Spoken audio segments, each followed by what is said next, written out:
आत्मचिंतन, जीवन का विकास और मनुष्य की संभावना। पृथ्वी पर जीवन की यात्रा अत्यंत सरल रूपों से प्रारंभ हुई। विज्ञान हमें बताता है कि प्रारंभिक जीवन सूक्ष्म जीवों और एक कोशिकीय प्राणियों के रूप में था। समय के साथ विकास की प्रक्रिया आगे बढ़ी।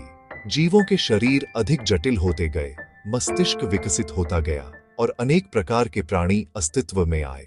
इस विकास यात्रा में मनुष्य एक विशेष स्थान पर खड़ा दिखाई देता है। मनुष्य केवल शरीर नहीं है, उसके पास विचार करने की क्षमता है, विवेक है, प्रश्न करने की शक्ति है और अपने अस्तित्व पर चिंतन करने की क्षमता भी है।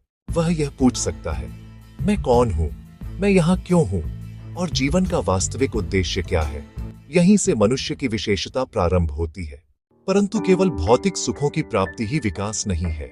यदि जीवन केवल खाने, कमाने और सुविधाएं जुटाने तक सीमित रह जाए तो विकास अधूरा रह जाता है। वास्तविक विकास तब प्रारंभ होता है जब मनुष्य अपने भीतर झांकना शुरू करता है, जब वह अपने विचारों, अपने व्यवहार और अपनी चेतना को समझने का प्रयास करता है।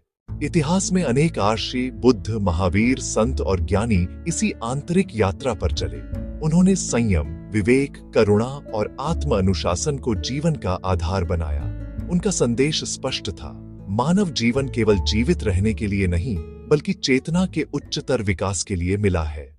जब मनुष्य इस दिशा में चलना प्रारंभ करता है तब उसका जीवन केवल उसका अपना नहीं रहता, वह समाज, मानवता और आने वाली पीढ़ियों के लिए भी प्रेरणा बन जाता है।